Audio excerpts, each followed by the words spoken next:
హైదరాబాద్ జీడిమెట్ల అంజలి హత్య కేసులో నిందితుడు శివ తల్లి సంతోషి సంచలన వ్యాఖ్యలు చేసింది.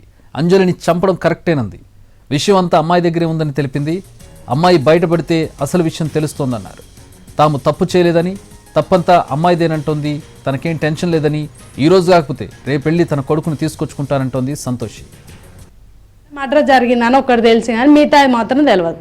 అంటే నా తరపున అయితే మంచిదని మేము నా వరకు అయితే నేను అనుకుంటున్నా. అంతే, ఎవరేమన్నా నాకు పర్వాలేదు. ఎందుకంటే ఆ అమ్మాయి ఫస్ట్ నుంచి ఫ్రీగా తిరిగి అప్పుడు నుంచి లేక భయం ఇప్పుడు పెట్టింది ఆమె.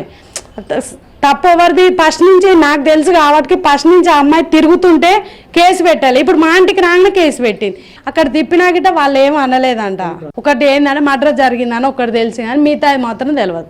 అంటే నా తరపున అయితే మంచిదని మేము నా వరకు అయితే నేను అనుకుంటున్నా. అంతే, ఎవరేమన్నా నాకు పర్వాలేదు.